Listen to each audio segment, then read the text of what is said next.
Podcast Conhecendo o Judiciário.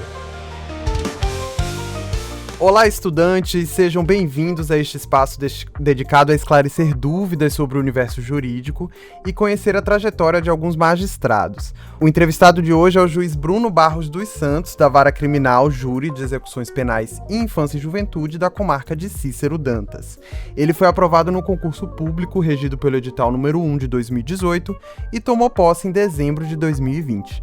Neste episódio, o juiz que participou do último concurso para a magistratura promovido pelo tribunal falará um pouco sobre as técnicas de estudo que adotou e como iniciou sua jornada no ramo do direito. Doutor, muito obrigado por aceitar o nosso convite.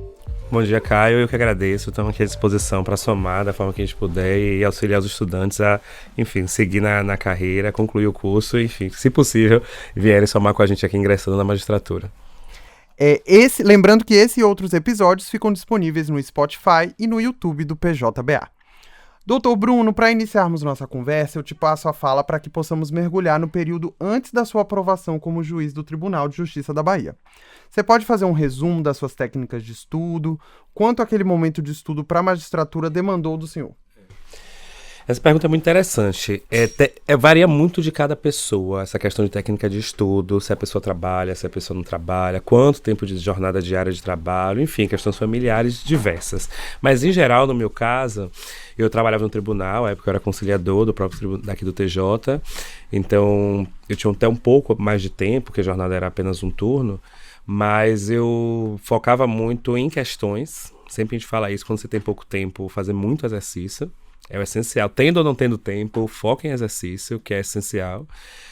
Legislação, Constituição, as leis, as matérias específicas, penal, processo penal, enfim. Sempre estuda lei. Lei. A lei que é a base do sistema jurídico. E aí vai para as decisões de tribunais superiores, os informativos, do STJ, do STF especialmente, e doutrina. É o básico, vamos colocar assim, de técnica de estudo. Mas eu sempre organizava assim, tinha 2 horas de estudo, 1 hora para doutrina, meia horinha de lei informativa e meia hora ali de exercícios todos os dias. Não deu tempo, faz só exercício, por algum motivo, imprevisto e tal, mas nunca deixar de fazer exercício, todo dia fazer exercício. E nem sempre, doutor, a primeira escolha é a definitiva, né? O juiz Bruno Barros, por exemplo, formou-se em licenciatura em Química em 2007 e depois mudou de rumo e se formou em Direito em 2011, dando início à carreira jurídica que ele segue até hoje. Doutor, o que o motivou a fazer essa transição tão significativa de área, né, da química para o direito, e se houve algum evento ou reflexão específica que o levou a essa mudança? Essa pergunta é muito interessante. Você vai quase 20 anos, né, da graduação em Química na UNEB, faz um certo tempo, e à época eu não tinha curso. O curso de Direito da UNEB da época daqui de Salvador, só tinha Direito, era UFBA, salvo engano, a Católica, a FACS, eu não tinha condição assim, financeira de estar fazendo faculdades particulares, então era UFBA e UNEB mesmo, e o Direito na UNEB, salvo engano, era em Juazeiro. Salvador ainda não tinha, hoje de alguns anos já, muitos anos já tem. Eu não tinha como mudar para Juazeiro, e eu sempre gostei muito da área de química, eu tinha um tio químico, então eu falei, aqui na UNEB eu olhei os cursos, era o curso que mais me interessava e concluí a graduação, gostei muito do curso, mas desde sempre eu fiz química na UNEB e direito na UFBA, sempre gostei muito, eu morava perto do fórum, meu ônibus passava pelo Fórum Barbosa, então eu sempre admirei o prédio, admirei a área. Mas assim, acabei não passando na UFBA, entrei na UNEB, segui estudando e não gosto de deixar as coisas pela metade. E gostei muito da área, mas sempre ficou chamado, aquela coisa de algo mal resolvido. E a questão da justiça sempre me tocou muito, né? Aí quando eu tava me formando já em Química, eu falei, poxa, eu era muito novo, entrei com 17 anos, eu tava com 20 na época, eu falei, não, dá tempo ainda. Sempre é tempo, viu? Não deve com 30, 40, 50, 60, sempre é tempo. Hoje eu tenho muito clareza disso. Mas na época eu era muito novinho, eu falei, com 20 anos dá tempo ainda fazer uma outra graduação. E foi quando eu resolvi, enfim, fazer um novo vestibular, entrar no cursinho e fazer o curso que eu tinha feito lá na época do 3º ano, que era Direito, e aí graças a Deus deu tudo certo. Passei, me formei. Bacana, doutor. Agora vamos ouvir a pergunta de Lucas Rudá. Lucas é estudante de Direito da Unimã, no município de Governador Mangabeira, e participou do projeto que leva o mesmo nome deste podcast, o Conhecendo o Judiciário. Excelência, eu sou Lucas Rudá, estudante da instituição Unimã de Governador Mangabeira. Gostaria de saber como saber se o estudante de Direito tem um perfil para ser juiz. Essa questão do perfil, né, da vocação, é muito interessante. A pergunta de Rudá, né? Obrigado pela pergunta, Rudá. É sempre interessante refletir sobre o que nos convoca, né, para a carreira. Como eu falei, eu mudei de carreira, então a gente sempre tem um chamado dentro da gente. E o mundo do direito abre inúmeras portas. profissionais das mais diversas. Eu acho que o senso de justiça, assim, da imparcialidade, eu acho que mais do que o senso de justiça que todas chamam, a questão de tentar, dentro do possível, ser imparcial.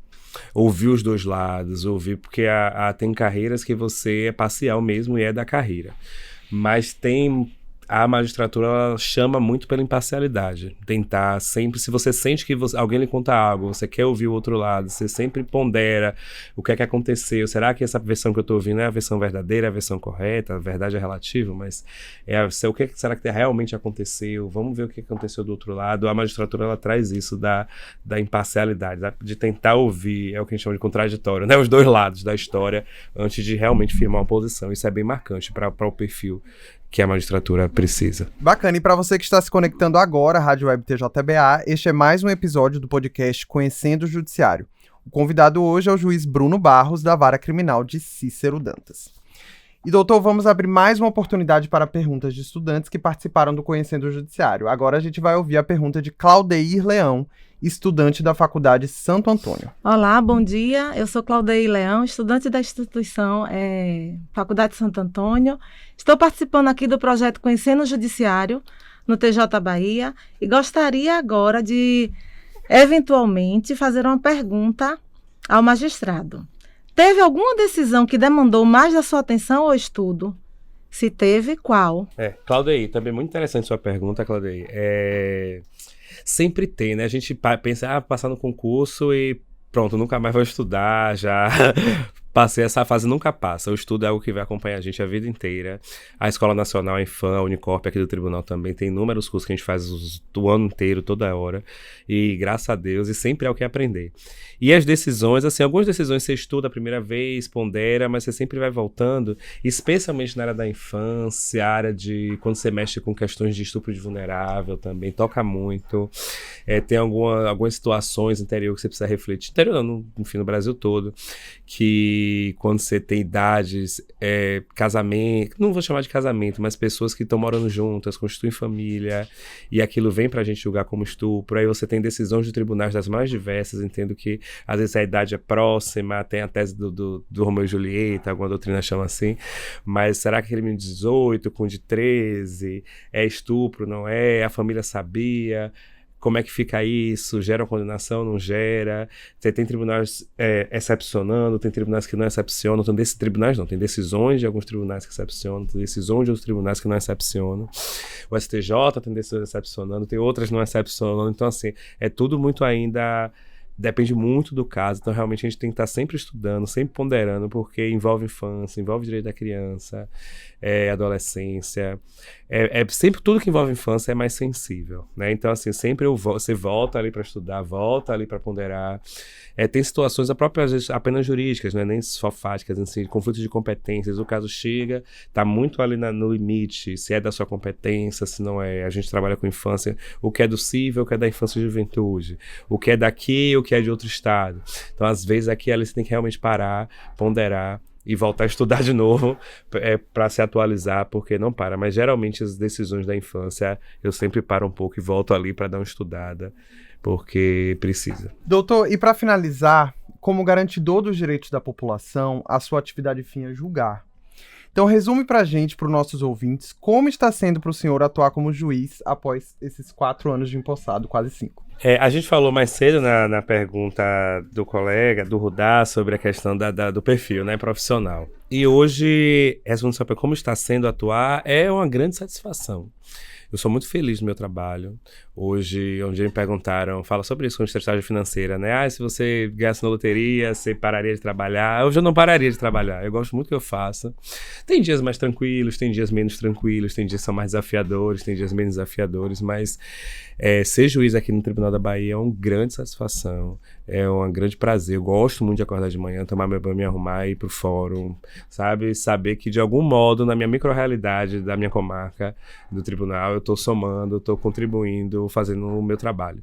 Que, às vezes, vai para além de julgar, sabe? É do bom dia que você dá quando você chega, a pessoa que está ali na recepção, até realmente a pessoa da audiência, quando você dá um bom dia, a vara crimes, mas na vara civil, família, todas as matérias, quem vem para a justiça vem enfrentando desafios. E às vezes você sorri para aquela pessoa, dá um bom dia, recebe ela, acolhe ela, oferece uma água, e faz audiência, e fala com o servidor, e faz o seu trabalho de julgar, estuda, que sempre precisa estudar. É uma grande satisfação, assim, para mim tem sido um grande prazer. São 4 anos, agora em dezembro faz 5, e eu não me vejo fazendo outra coisa, não, assim, eu gosto muito do que eu faço, e o tribunal me dá, dentro do possível também, claro, das possibilidades do tribunal, estrutura para fazer um trabalho, um bom trabalho que a gente faz, graças a Deus. Doutor Bruno, muito obrigado pela sua participação. Esse foi o podcast Conhecendo o Judiciário. Fiquem ligados na nossa programação. Eu que agradeço, gente.